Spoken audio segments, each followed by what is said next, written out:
Thank you, dear friends. I come under the umbrella of Peter Prove as World Council of Churches, so I fully agree with all the greetings and all the thank yous, so we don't repeat it once more. The objectives of a conference is always a bit tricky to talk about, because we who are gathering at the conference are actually the ones who will create the message. And I think that our objective for this meeting and also for being a part of the Arctic Circle Assembly is to as church members, as church people, come together and see where are we now, what do we see, and how can we go further. I just got a message from one of the younger generations say, are you going to just another conference? Well, you better beware that you come home and get something done. And of course, we all go to conferences and we have lots of fine results as we see them, but sometimes we feel a bit of despair because we don't really get the results that we want. I've been in the World Council of Churches climate change group for 10 years. And I've seen over the years that what may seem like different kind of conferences, different kind of statements seem useless. But in the long run, I see that those statements coming together, thinking theological, being churches in these issues, actually is moving in some direction that we shouldn't have achieved if we haven't done these conferences, if we haven't done these messages, if we haven't done these statements. So just to give you some kind of mood to say, this is important in some way. We don't really know, and this is a part of the Spirit's gifts. We don't really know where it ends up, but we do it as being faith communities. I would say that some things are important that I think we should discuss and is on the agenda. As we heard, peace is one of the things that we really have to address. And to talk about just peace and peace with earth is so included in what it means to be churches to talk about climate change. I think that creation, and I don't only think, as a part of our faith, we see creation as a gift of God and the creator of all there is. All life is precious for humanity to share and to safeguard. And today we are in a position where humanity plays a key role for the future of the whole planet, of the whole ecosystem. It is endangered by human-induced climate change and the many devastating results by a disrupted climate system. Humanity has never been in this position before. We live actually on a small planet as a big humanity, where we used to be a small humanity on a big planet. Some call this Anthropocene. And I think that is something that we as faith communities also have to understand. What we are doing, our values, how we regard the earth, is even more important now for the whole global system than it ever been before, because this guides our decisions, this guides our lifestyles. So I think that sometimes faith communities are a bit too quiet because we say we are not scientists. We don't know all the details. But today, as faith communities, we are more important that our voices from our faith, from our ethical point of views, are being louder. So to actually talk about the connection between climate justice and just peace is very important. And just to refer what Peter said about to talk about sustainability as the World Council of Churches started in the 70s, we talked about climate justice for many years. And now, last time when we have the UNFCCC, the UN climate negotiations, was in Marrakesh. The streets were full with active people in a demonstration, in a rally, and they were all talking about climate justice from different parts of the of organizations. So we have been sort of doing this for a long time, and I think we should keep to it. I think also that the crisis we are facing is a spiritual crisis. I think that we as humanity must avoid the worst scenarios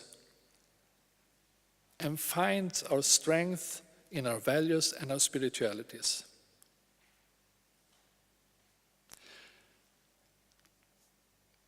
Faith communities is a communion over every border, and our gathering here, I think, is demonstrating that we as faith communities are borderless in some way.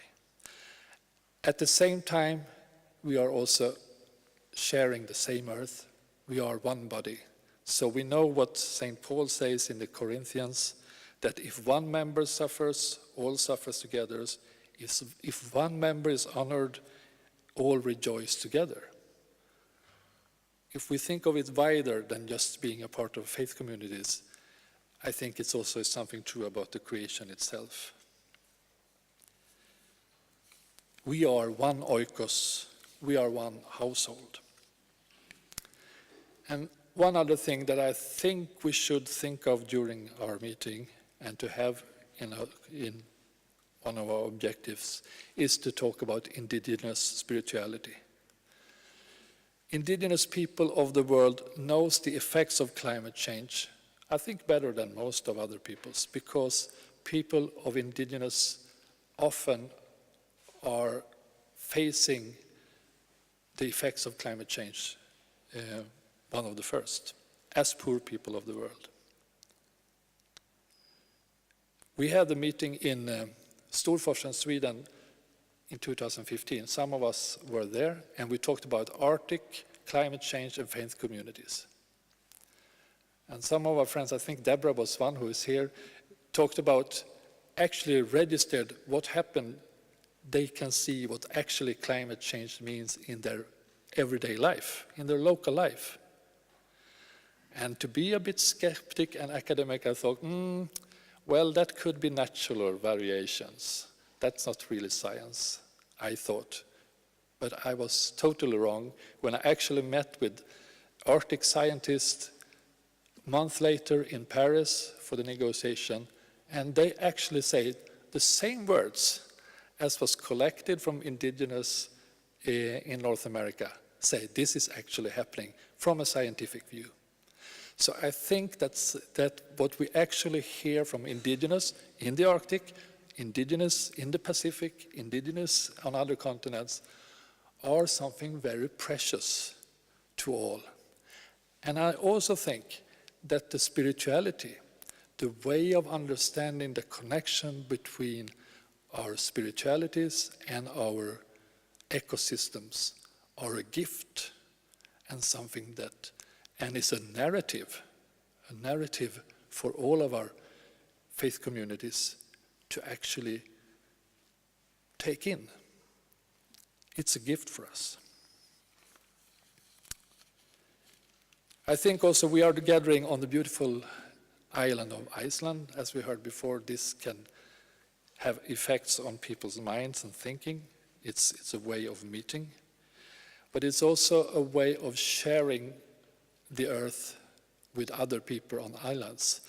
And the Pacific is facing climate change in very real terms already. I think that we should see that what's happening in the Arctic is also happening in the Pacific.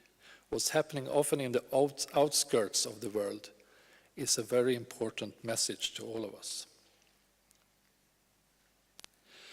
I hope that our days together will be another step on a common journey as faith communities. To be in communication with each other and in communion with the Creator is a central part of our identities as churches and faith communities. May our short time together help us to achieve a kind of shared vision of how we as faith communities can be active agents in the transformation of the world that is needed to create a more peaceful and just future. May our conversations also let the indigenous perspectives be more in the center of our understanding of the role of humanity on earth. I end by quoting the Storforsen appeal that was from 2015, where we gather faith leaders and indigenous people in the Arctic. It says, "Creation is alive, with God and with the Spirit. Life is precious. The future of 7 generations is at stake." Therefore, we also ask faith communities and people everywhere to rededicate themselves to stand in solidarity and support with the people of the North, who are already survivors and leaders in responding to climate change. And I will also add the people of the Pacific. I think the aim of our meeting is to take this message further and as a communion of one earth, act for safeguarding the planet and act for a just peace on earth and peace with earth. This is a part of a pilgrimage for justice and peace, for climate justice and for peace with earth and peace on earth.